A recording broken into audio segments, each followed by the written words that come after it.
Grand Psychic VRAC here, and my vision from the last video may be coming true. GameStop might be declaring bankruptcy. Stay tuned to learn more.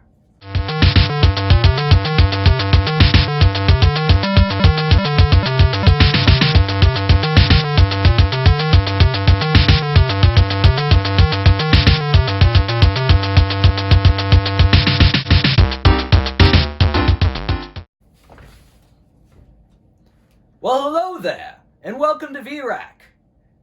What? GameStop might be declaring bankruptcy? Well, it's almost like I talked about that in my last episode. Well, hello guys, and welcome to VRAC. So, Camelot 331 came out with a video. An inside source that he has in GameStop corporate just came and told him that GameStop has been planning Chapter 11 bankruptcy since the start of 2019. And the entire time they've been planning to completely shut down, which we know, most stores and go to a much smaller scale of GameStop operations. It's almost like they were liquidating stock and trying to get as much money back as possible from all of the stores that they have. It's exactly what I talked about last episode. And it's kind of crazy that it just came out now after I was speaking about the crazy, insane, non-profitable deals that they were having. So, what is Chapter 11? Well, if you haven't watched Camelot 331's video, and why haven't you? Because he's amazing.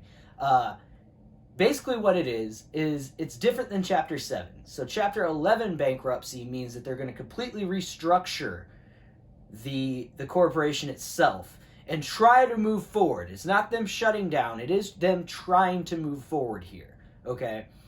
But an insane amount of companies don't make it after they file Chapter 11 bankruptcy. Like Radio Shack, they did not make it. So basically what we're going to talk about today is everything that's been happening with the rumors of the bankruptcy, and what's going on with GameStop going forward. So in my last video, this is going to be a follow-up. In my last video, I spoke about how GameStop has been having some pretty insane deals and getting rid of a lot of stock, which thought could have been a huge mistake for the buy two, get two free that they had, along with the 4 for 10 and 4 for 20 that have been running for almost 2 months straight now. And still going. In fact, there's not advertisements there, but I just went to a store this week and they're still running those deals.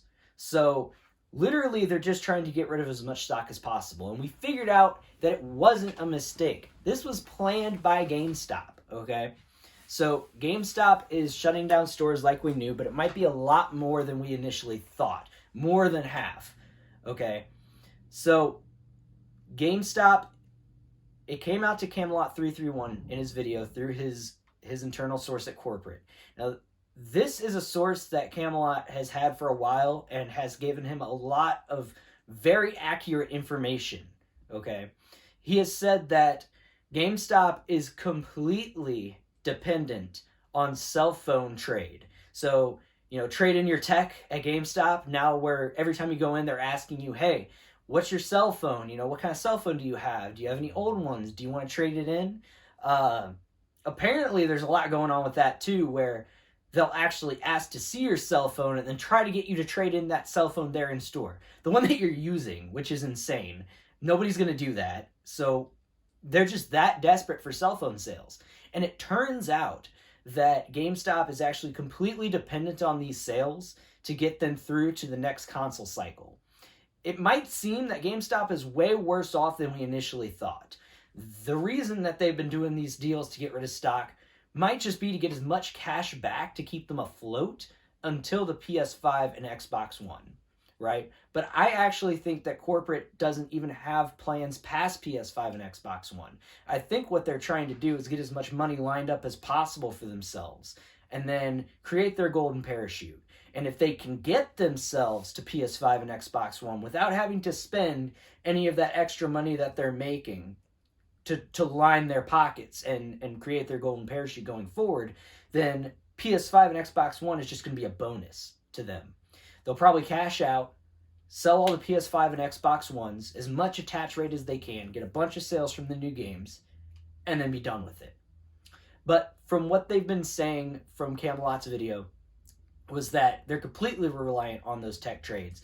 And apparently what they do is they take the cell phones, they don't even sell them back to their customers. They sell them in bulk overseas. And this is apparently what's making them the most money right now and keeping them afloat at operating costs and above. So I have thoughts about this, okay? GameStop's only thing keeping them afloat has nothing, almost completely nothing to do with the core of the company, right? Video games, or even nerd collectibles in general. Like, you can really go off and say that GameStop doesn't have to just be video games. You know, obviously they can have collectibles and stuff and still be within that scope of their customer base, because it's basing it off of what they're still into. It's just offering more things. Now, cell phones are a little different, right? Because everybody uses cell phones. It's not so much of that area. Now, offering cell phones, I mean, they have games on them. You could play them. I'm sure it makes some money. So, yeah, it'd be something that you'd offer at the store. But to be completely reliant on them completely goes against what GameStop started off to be, or goes against what people think of GameStop. In my opinion, okay, GameStop is going to be completely gone by 2021. If not the same level as Radio Shack is now, where there might be a couple across the country, but that's about it. I have a wild theory about what GameStop is going to do, okay? Now, after they file bankruptcy, they shut down stores, they're going to completely reorganize the company, right? Is what they're saying. And that's what Chapter 11 is. They completely have to change how they operate because they've considered it a failure. They're not able to keep going forward with their current business model, right? So you might have a few GameStops here and there, but if their tech trade is literally making them the most money, and that's what they want to continue to push forward with, I really think GameStop is going to turn into what Echo ATM kiosks are. Now, if you don't know what an Echo ATM kiosk is, it is a kiosk that you can find at Walmart, some malls, and other areas like that, where it is just a machine where you go and you trade in your phone. And you plug in your phone. It has a scanning device that scans the quality for breaks, tests the software, make sure it's not locked up, make sure it's usable. And then what they'll do is they'll give you cash right there for it and give you an estimate. Now, if GameStop is so heavily relying on this sort of business, I think that going forward, they're going to turn to this sort of kiosk-based market, because you don't have to pay rent, you don't have to pay employees, you could just get the one thing that they're interested in without paying barely any overhead, right? So that would make the most sense for what they're going to do going forward. And that's my theory, is in the future, now I'm not saying anytime soon, but in the future, we might see, instead of GameStops, phone stops or trade stops that are just kiosks where you trade in your stuff. And that might be the majority of what GameStop becomes. Now, we're seeing them jump away from video games without, you have to read between the lines. Because when you go into a GameStop, yeah, you don't see as many video games as you used to, right? I see a lot of collectibles, a lot of shirts, stuff like that. But with the deals that they have had going on, they're putting a strong foot forward into actually getting rid of that stock now. I wouldn't be surprised if you actually check trade-in prices, if there's a way to check the value that they're giving for games, if all of that stuff has gone down in the last couple of months, just overall.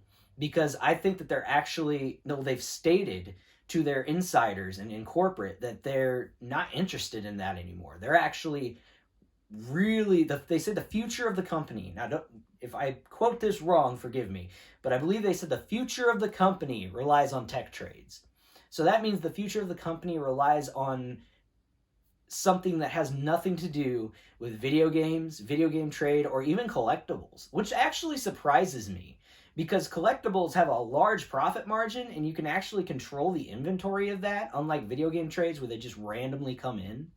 No matter how much you push them, you can't guarantee that you're getting those in your store. You can guarantee collectibles. So the fact that they're even pushing away from that a bit, and not saying that collectibles and tech trades are our future, but saying that just tech trades, tablets, phones. They're the complete future of GameStop. It's sad. It puts the nail in the coffin of GameStop beyond this bankruptcy. Because even if we say that, yeah, they do Chapter 11 bankruptcy, and let's say best case scenario, they restructure in a way that allows them to continue to go forward, we still have GameStops. We're not going to, even if they successfully get through the bankruptcy. It's going to become TradeStop. It's going to become PhoneStop, because they've lined out the future of what they want the company.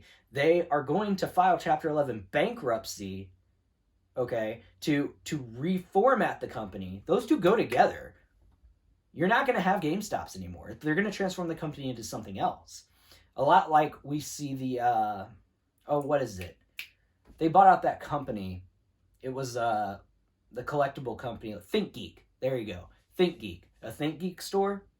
They own ThinkGeek, and they sell a bunch of collectibles, t-shirts. It's basically GameStop without the games.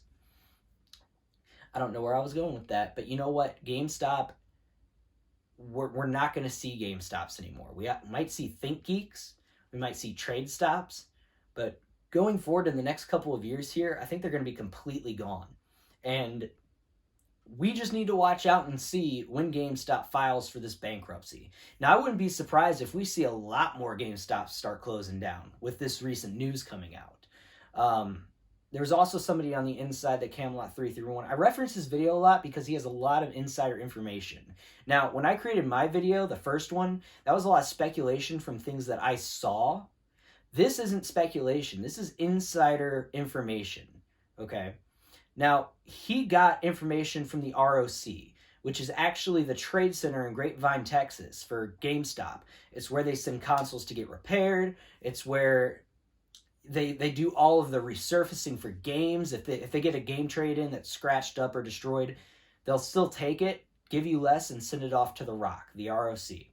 Somebody at the ROC said that they are completely changing the structure of the ROC to be focused on tech trades. Okay, so what that means is that even their warehouse that does all of their legwork for things like console repairs, video game repairs, all of that stuff, okay, they're completely focusing the shift away from those repairs that they normally do to keep those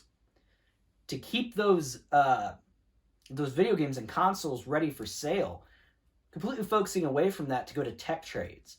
And they're really ramping that up to sort of get those phones repaired and get those sold overseas. So it's a sad time for GameStop. I mean, they had it coming. You can only make so many mistakes as a business. And when the new CEO came in, I believe from the start, he planned to just be a vampire and suck as much money out of the company and leave it as a shriveled shell going forward. I mean, it started from early 2019, these plans for bankruptcy, and I wouldn't be surprised if by the end of 2020, this year, we see GameStops close in a massive fashion. I mean, they've been trying to make investors feel safe by saying that, stuff is low right now because everybody's holding out for PS5 and Xbox One. And once we have PS5 and Xbox One hit, then, revenue's going to go up. And it's like, they don't make a lot of profit off of those consoles. They even said that if they GameStop said this, if they don't reach the PlayStation 5 and Xbox One attachment rates, like if they don't blow their expectations out of the water, they're done. They're done by, 2021. It's just going to be over for GameStop. So I don't like to say I called it, but I totally called that there was some fishy things going on in the water with those deals going on. And we're just going to have to see what happens here in the future. Check out Camelot 331's videos if you haven't seen them. That's where we're getting most of the updates. I'm doing a lot of speculation from what I see going on with the behaviors of the company itself. And, what do you guys think down below? What do you think of the idea of the trade stop or phone stop that I said? Do you think that that's a direction that GameStop might go? I believe so after the bankruptcy. I would like to know, how many of you had a GameStop in your area that has closed down? Because I have a couple around me, and none of them have closed down yet, but I'm seeing certain ones where, the clearance is really starting to stack up. They're starting to put a lot more things on clearance, and I think that the days are numbered for those ones around me. So let me know down below. If you guys enjoyed this video, give me a subscribe, give me a like. I have a lot of new content coming out. Every week there's going to be a new video, and it's not always going to be about GameStop, but I do enjoy giving updates and speculation on that. I also do collector's videos for collecting video games and reviews for things that have come out. So if you guys enjoyed, subscribe. I want to thank you guys for watching VRAC, and I hope you have a great rest of your day.